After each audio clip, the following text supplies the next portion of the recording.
This is all theater. This is all just political theater. Political theater. Political theater. Pure political Theater. Theater. Political theater. The nefarious, Significant and protracted political theater for political theater's sake. I yield back. From Washington, this is Political Theater, Roll Call's review of the spectacle of politics on Capitol Hill and across the country. I'm Jason Dick.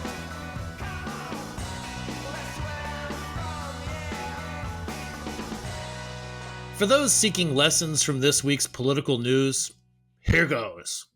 It's bad to be an actor, but good to be a NASCAR driver. It's bad to be a video game music composer, but good to be a grunge rocker. It's bad to be Donald Trump's ambassador to Iceland. It's good to be endorsed by Donald Trump, at least this year, but not 2 years ago. It's good to vote to dump Kevin McCarthy as speaker. It's also good to have voted to keep him. It's good to be the establishment candidate, especially if it was bad that you were the anti-establishment candidate 2 years ago. Clear as mud?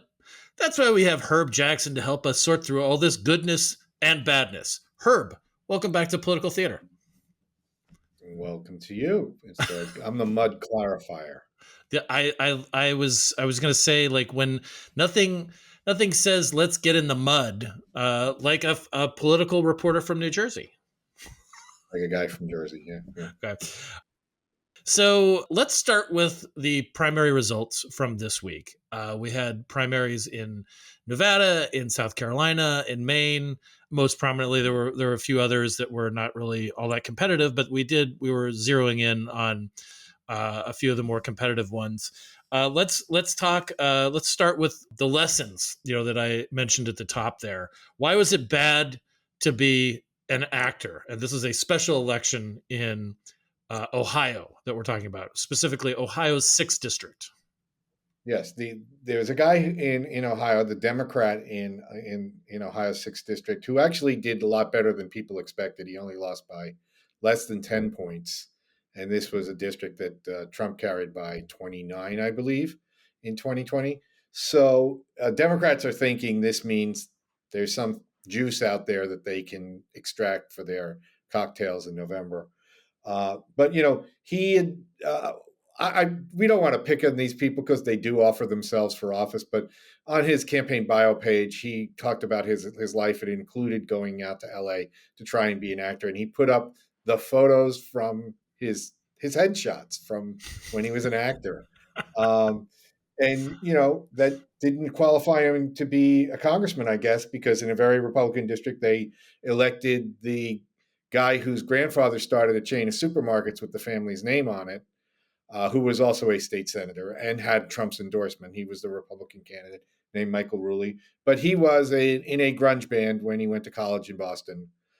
So he'll be bringing those talents to the Capitol probably next week because this is an open seat. It was Bill Johnson's seat that he gave up in January when he decided being president of Youngstown State University was a better job, probably less travel. I don't know.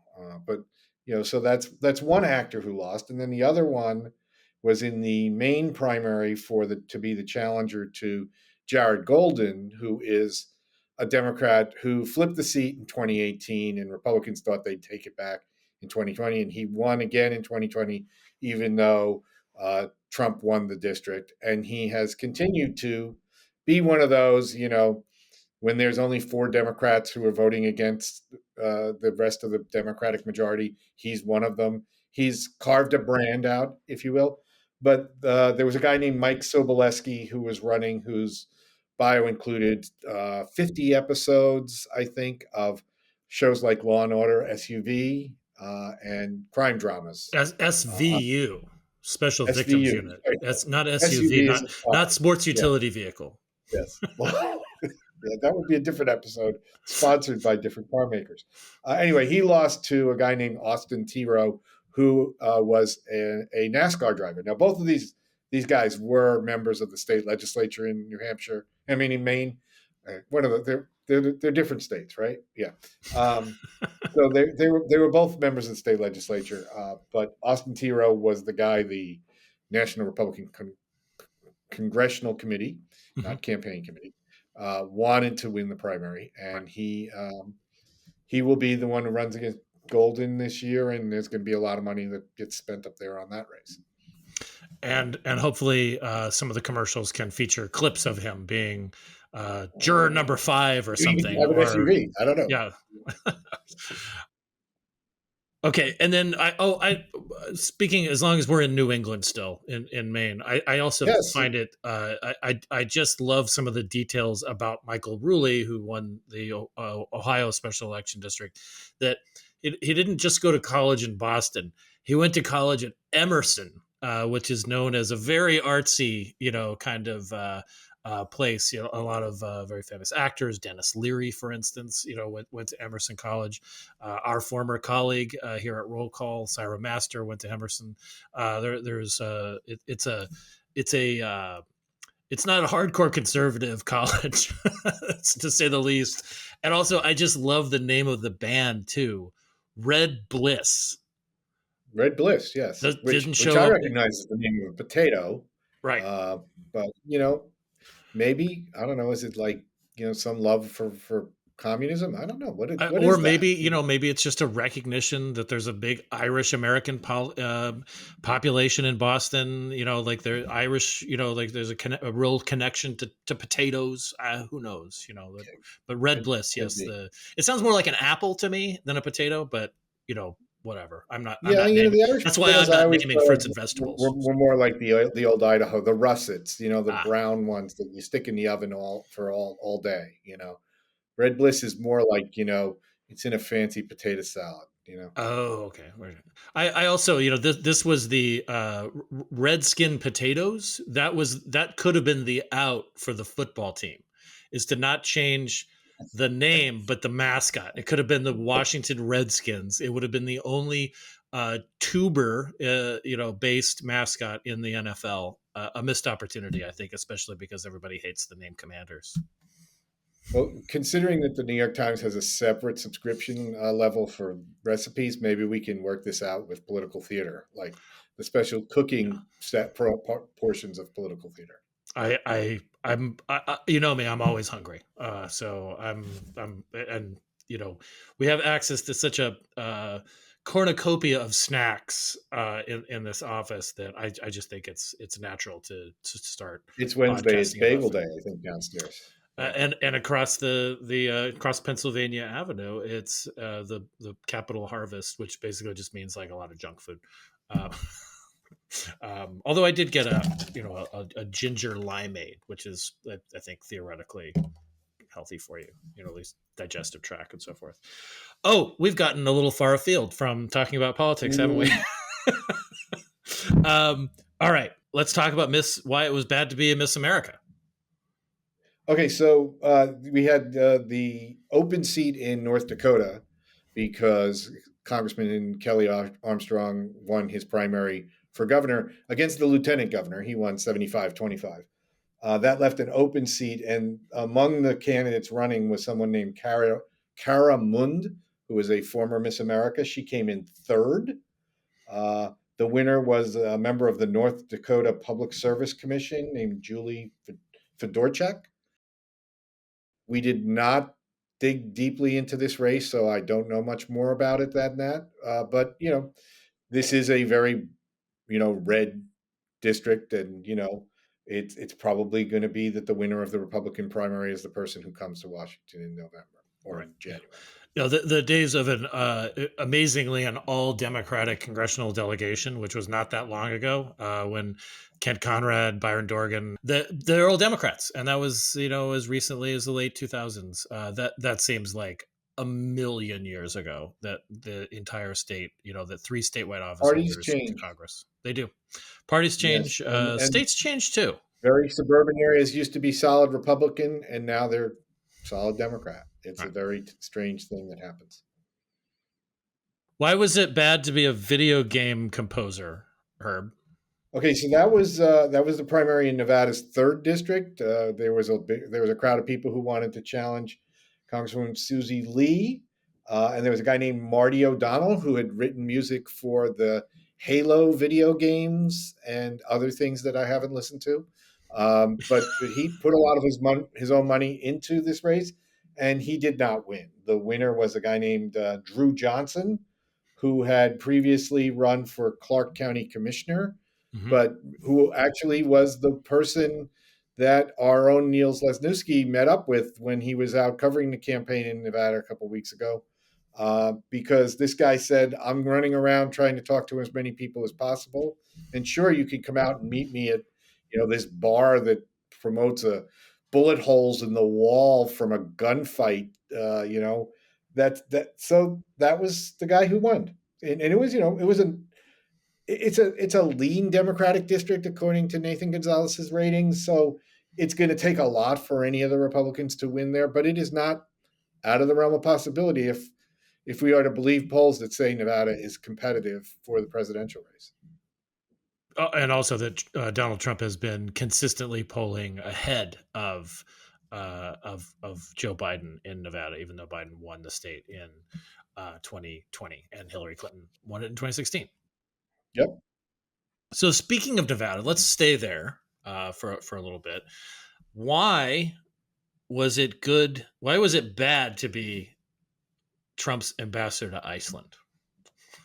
Right. So we the other big race was to pick a challenger to Senator Jackie Rosen, and Trump's ambassador, a guy named Jeff Gunter, was running Yes. in the Senate primary. Well, he was running against a guy named Sam Brown, who is a Purple Heart winner, wounded in battle. And Trump actually went out to Nevada last weekend, did a rally on Sunday, mentioned Sam Brown, but didn't endorse him, but did later put out a statement within capital letters, my complete and total endorsement. Of course, people had been voting in Nevada for since Weeks. Memorial Day. Yes. And so, but he could argue he won. I mean, Trump had also done a fundraiser with one of Gunter's big backers before that. So maybe he was waiting until after the checks from the fundraiser came in before he did the endorsement. But anyway, Sam Brown is now the nominee who is going to face, Jackie Rosen. Sam Brown had run for Senate as the outside the machine candidate in the Right. last cycle to take on Catherine Cortez Masto. He did not win the nomination. He criticized Mitch McConnell and all that stuff. Now Mitch is one of his biggest back fans because they think he's got a shot against Rosen. Again, if the state is moving off of the blue line, it could. That's a race. That's a tilt Democratic race. Yes, Nathan's ratings. has it as a tilt Democratic race. It's slightly favoring the Democrat, but Yeah, it's just not quite a this side toss-up. of toss-up. Right. Yeah. So as Nathan it was could explained be to me once, that designation is there just because not everything can be a toss-up. Right. right. Well, Nathan's point, he's probably made it to you before. It's like somebody's going to win. Right. Which way do you think it's going? Right. So yeah. Yes, and as you mentioned, Sam Brown, ran 2 years ago, lost to Adam Laxalt in the Republican primary. Brown was this sort of fire-breathing anti-establishment, throw all the bums out, and now he's got the full, backing of the National Republican Senatorial Committee, and won not so much easily. I mean, I think there were some questions about, he certainly had the momentum and certainly had the support, but Gunter's candidacy and where Trump would land and all this kind of stuff give it a little bit of uncertainty. So again, there's why it was good to be the establishment candidate this time and not to be the anti guy the last round. So let's go back across the country and talk about South Carolina. South Carolina had its primary. South Carolina is really good at delivering kind of mixed verdicts. It is this kind of singular place. On one hand, it's enormously influential for both parties, but for very different reasons. It's sort of the bastion of a lot of the African American power base, if you will, in the Democratic Party, with Jim Clyburn, being at the head of that, a longtime number 3 Democrat in House politics and a civil rights figure, and so forth. And on the other hand, it's got this, what was, a mainstream, sort of part of the Republican Party with Nikki Haley, but then it also has a very, very conservative, part of the Republican Party, and then a very Trumpy part of the Republican Party as well. Let's talk about a couple of the races that we were following, and then we'll get into whether it was good or bad for some of their candidates to be either endorsed or not endorsed by whom. Yeah, so I mean, the number one race we were watching was the first district, Nancy Base. I mean, this district she flipped it. She beat Joe Cunningham 2 cycles ago.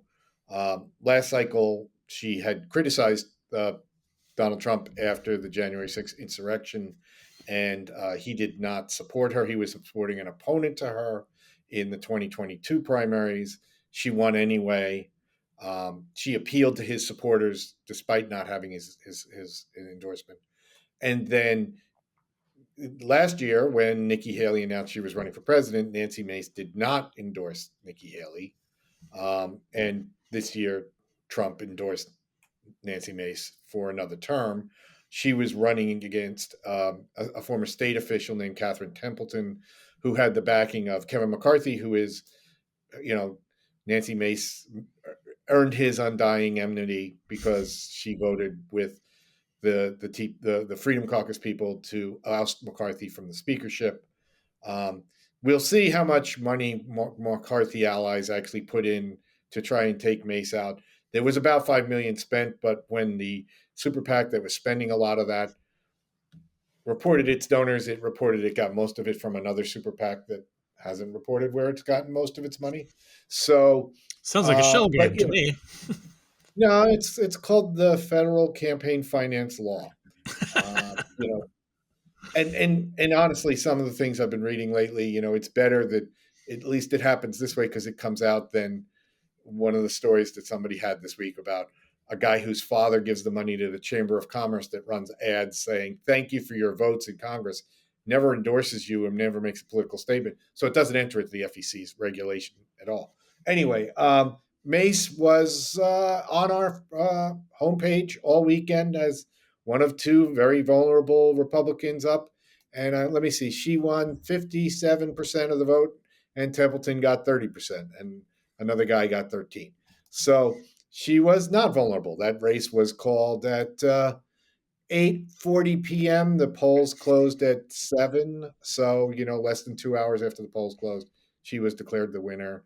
And, she will justifiably be very happy about, going her own way and not having it cost her anything. It is. She's a fascinating, case study. I think, like she, as you mentioned, she criticized Trump after the insurrection. She did not vote to impeach him, but she did not object to the election results. She did not object to the certification of the election of Joe Biden, which earned her the enmity of Trump. And Trump, endorsed her opponent in 2022. And then, Mace made this sort of big thing about going up to New York and doing selfies and, videos in front of Trump Tower saying how much she really liked Trump actually, and all this kind of stuff. And she won anyway. It was a more Republican district too. So there was some different dynamics than when she flipped the seat in 2020 against Joe Cunningham, the Democrat. But so she had to sort of, navigate some of those, and it's just kind of fascinating. And then this time around, she votes to dump McCarthy. McCarthy has gone on the record saying, he's going to, try to, support opponents to the people who voted against him. But it always seemed really personal with Mace. In his press conference after he was removed on that vote, he was asked about her and he sort of chuckled and said, like, Nancy Mace, and it was obvious that this one hurt more than the others, but she was able to navigate it, with Trump's help this time, and just as you said, maybe she's just good at this politics thing. Yeah, or it's it's a sign of what's happening now is that other people who railed against Trump couldn't stay and dropped out, or they go on MSNBC now and rant still, but they're not in Congress. And I wonder how many people are worried about this. I mean, you and I have talked about this too. Trump's endorsement sometimes counts because you can put it in ads. It's not like he goes down and actually campaigns for anybody or uses his apparatus, as far as we can tell, to promote the people he's backing, saying, "Send me this person to Congress." Um, it's more on them once they get the endorsement to use it that way. And we were talking about Nevada. In Gunter's case, he was furious and was charging that secret money came in to try and flip it to Brown, and I don't know. That wouldn't make me comfortable with putting this guy on my ticket, but I don't run these parties, so Right. I don't know. It's again, and the thing about like loyalty, again, the cliche about with Trump and loyalty is it's kind of a one-way street. You Right. would think that if you were his ambassador, even to Iceland, I mean, one, that sounds like a pretty good gig. I mean, Iceland's a nice place. It's pretty safe. That you would be in good and he would want to support you, but that was not the case. Maybe You his would think job that was to get them to give us Greenland or something like that. right. Well, those would be the But Danes that own his would Greenland. be the Danes. I know. But, we were going to trade what? Puerto Rico for Greenland? I don't remember how that was going to um, but it's just hard to predict. And then again, if you didn't vote, to object to the election, that would seemingly just put you on the shit list forever. But no, not the case. And again, like 2 years ago, Tom Rice, who was also in the delegation at that point, he voted to impeach Trump. He was bounced in his primary. The seat that Mace has now came open in 2018 because partly because Mark Sanford made it known that he wasn't a big Trump fan. He was bounced in his primary by the woman that Mace defeated in a primary, that woman Kitty Arrington, she lost to Cunningham in 2018. So it's just there's this weird swirl of anti-Trump politics there that sometimes it makes sense and sometimes it doesn't. And don't forget the Supreme Court in this district that lower level courts have said this district needed to be redrawn, and the Supreme Court stopped that from happening so that they would run the map with this, run the election with this map, and that's the race that Mace will be running in November. Right. Let's talk about another South Carolina race, and this was William Timmons' race in the 4th district. He's also a 4th himself. He's a William Timmons the 4th, and running he in the won the 4th. nomination to his 4th term. Right. Yeah. I think your subhead and the story was a good day for 4s. Yep. So Timmons also had the backing of Trump, but he had the enmity of some of the freedomers like Matt Gaetz and so forth, who thought that he was too cozy with Kevin McCarthy. So you would think that this could almost be like a test case, like McCarthy, no McCarthy, and he won. Yeah. I mean, incumbency is a good thing. I mean, in a lot of places, it usually prevails. But it was weird because you figured either Mace or Timmons would lose based on that kind of sentiment. But one of them was being attacked for going against the leadership, and one was being attacked for being too close to the leadership. But there are other factors that come into these races. And, it was, Timmons' race was not called as early. It was called later in the night. But he ended up waltzing too. So we probably think that the common rejoinder was that roll call said that they were vulnerable. Because we said that about Mike Boston, Illinois in March. He won. We said that about Tony Gonzalez in his runoff in May. He won. So any candidate out there, if you want, we could say it's kind of like the flip side of the Madden NFL package, like we say you're a vulnerable incumbent and then you win early, right? So I mean, it does. I mean, the other thing that they have in common too is that despite their different approaches to Kevin McCarthy's fate, they both had the backing of Trump, which, indeed. all things being equal, probably does count, for more than almost any other factor in Republican He supports winners. primary politics. Yes. And also, maybe we can dare say too that maybe most people are just not thinking about Kevin McCarthy at all at this point. It does not, like, that does not matter. How they voted or not, or on Kevin McCarthy may not be a factor in people's minds whatsoever. It may be not in voters' minds, but it is in House Republicans' minds. Yeah. I'm sure you've heard this. I've heard this, that there are people in that conference who do not talk to each other, right, at all, and would be very happy to see some of them get beaten.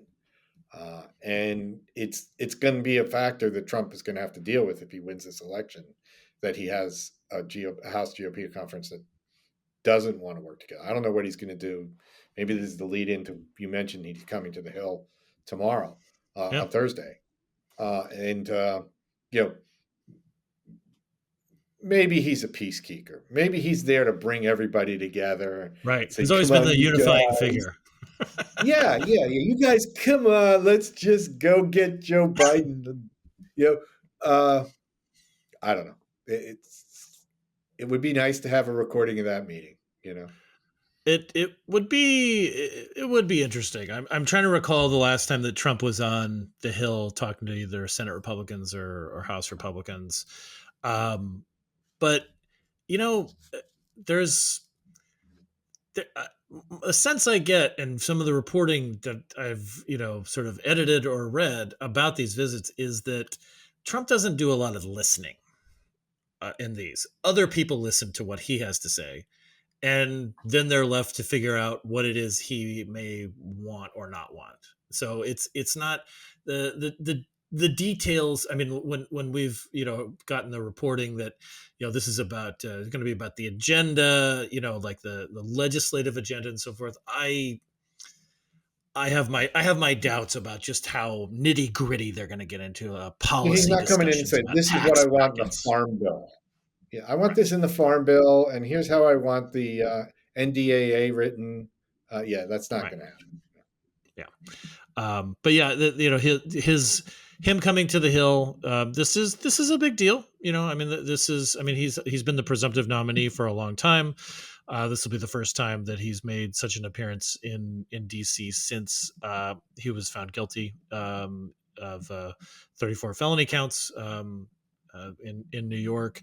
So we'll see, what happens. He's going to be meeting with both, Senate Republicans and House Republicans. The House Republicans will be meeting with them at the Capitol Hill Club, and then I'm assuming that the meeting with the Senate, Republicans will be, in the Capitol or over, I guess, at the RNC or something. I don't know. We'll see. But yeah,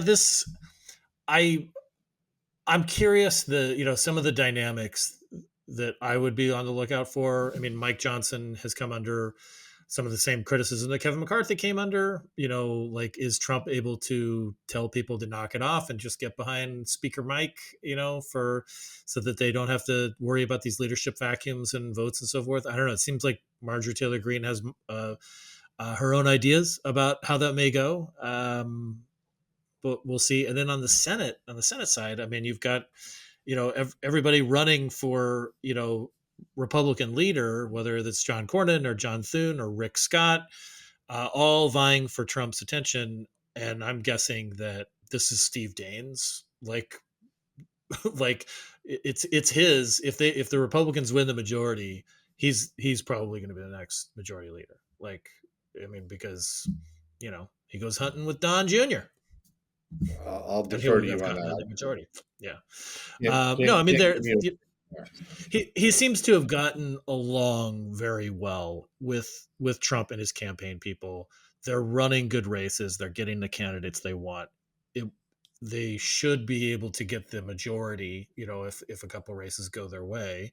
And who wouldn't, if they get the majority, then like why would Rick Scott, who didn't get the majority, why would he be the more appealing person to be the Republican leader? It just doesn't make any sense to me.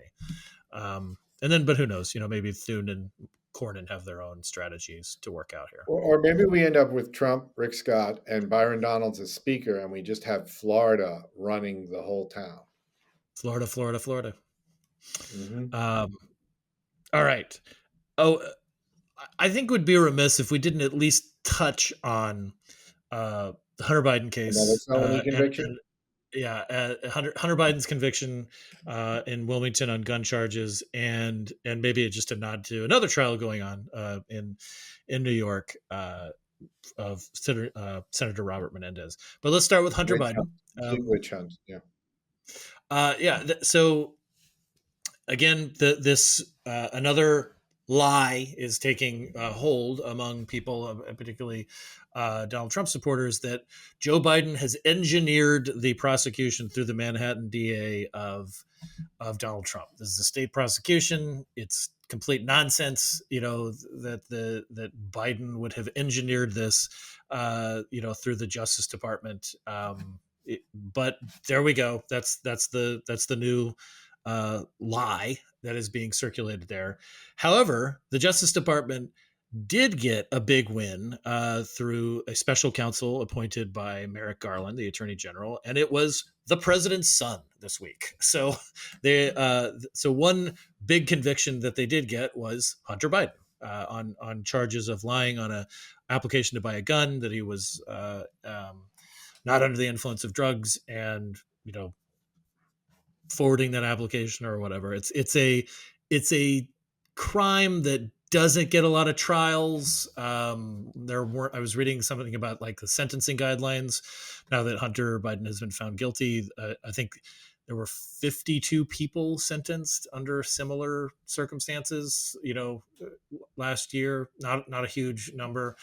And I've already gotten questions from people like, how do you think this affects the presidential election? And my thought is it probably doesn't. But I mean, I'm a little too cynical. I just can't imagine that there's somebody out there who's saying like, well, I was going to vote for Joe Biden, but now that his son has been found guilty of this, this crime, in Wilmington, then I'm going to vote for Trump or RFK Jr. I don't see it. Yeah, I'm not sure that that's where the impact would come in. The impact would come in that how does Biden approach the campaign now that they've actually come and convicted his son? I mean, you could also argue that the trial that Donald Trump was convicted on in New York, the filing false business records to further an election scheme, it's not false that the FEC chose not to go after the campaign finance violations, and that's partly because of the way the FEC is designed, so that 3 members of one party can stymie anything from happening, where it is a political operation, unlike a grand jury or a petit jury, as we will. But I could see that the president's son being convicted might somehow earn him some sympathy, or even some of the Republicans were kind of saying this isn't the crime that they said that this isn't the crime that the people should have been charged with, the filing a false gun application. Now, what we didn't see is any Democratic prosecutor saying, I'm going to now prosecute everyone who filed a false gun application, which is sort of the way some people reacted to Trump's conviction, which is, some people were saying, I can't wait to bring charges against Democrats for nonsense. But as far as how it plays, it just seems like it's part of the whole stew that, people will still be chewing on. I mean, people weren't enthusiastic about voting in this election. This won't make them more enthusiastic. Um, Biden's weakness is in his own party. If he had the solid support in his own party that he got and that Obama got, he would not be as weak as he is right now. But that weakness may be because, things cost more. So maybe the better news for Biden this week right now is just like inflation easing. And, a story from the Washington Post I just saw when I was getting lunch, which is, Walmart announces price cuts, like a few more of those is probably worth a whole lot more and will tip scales far more heavily. But yeah, I mean, and meanwhile, Russian warships are headed toward Cuba. Like let's keep perspective on what will really influence this election. Then, the president's son committed crimes and was convicted of it. Yes, it's never happened before. Maybe president's sons committed crimes before and they weren't charged. And I'm not sure if that was a good thing or a bad thing.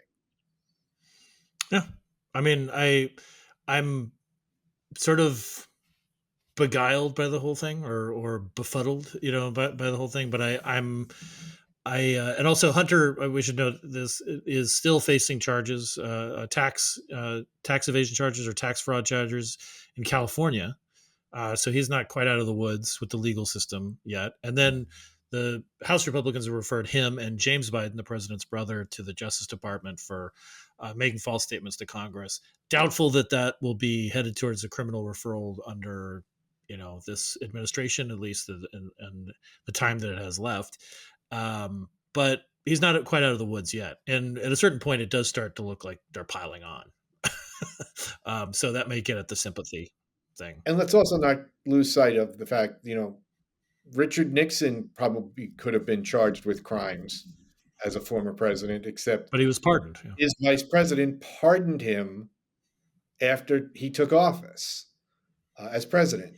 So, the fact that Trump was the first president charged with former president charged with a crime isn't not unusual when you keep that in perspective. That Richard Nixon was obstructing justice and potentially using the federal law enforcement apparatus to go after his political enemies.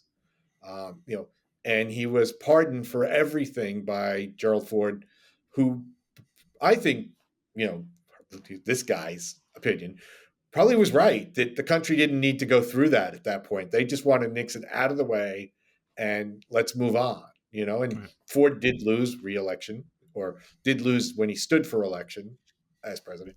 But, we did get over Nixon. So, we'll see if we get over this. Did we get over it? Well, he moved to New Jersey. I mean, come on. It's not like he got us always a Jersey connection. Let's end with Jersey, by the way. Last week, there was a primary in New Jersey. Andy Kim, as expected, won the Democratic primary. Is it really just last week? Oh my God, so. that seems like so long ago. Time has no meaning anymore. It's a flat circle now. It was last week.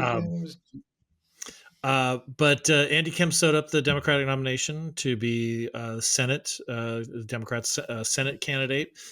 He would be. This is a solid Democratic seat.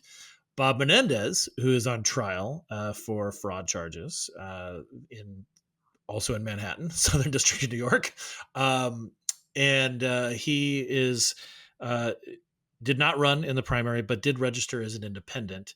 We don't know what the timetable is for his trial, although it won't last forever. But there are other co-defendants, like his wife, and it just seems like this.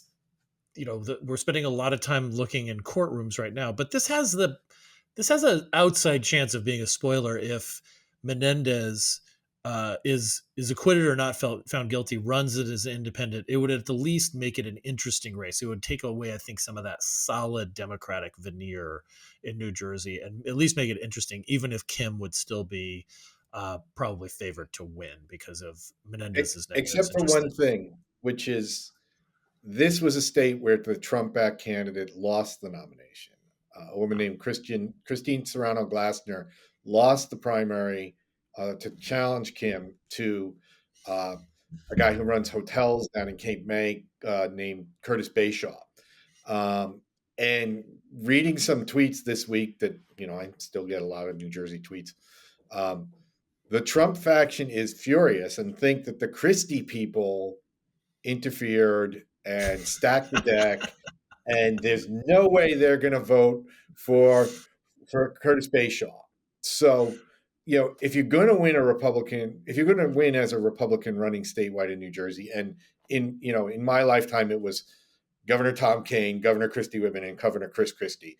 That's it, because there's only senator and governor are the only elected statewide offices.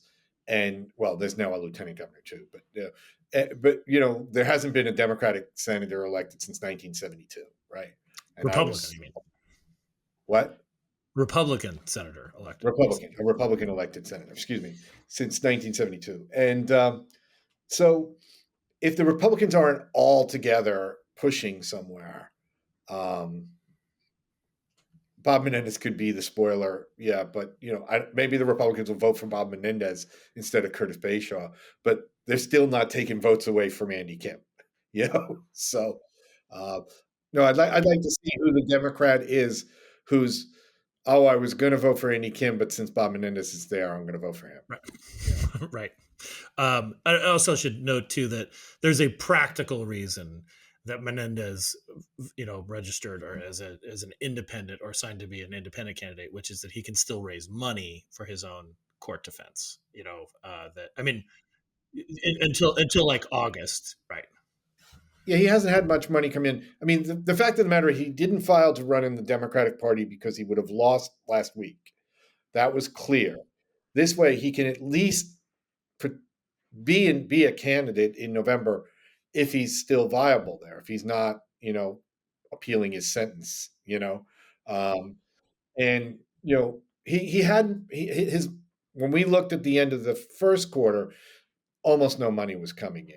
His top fundraiser wasn't working for him anymore. It's not clear how much staff he still has in Washington. So it's not looking good for the senator.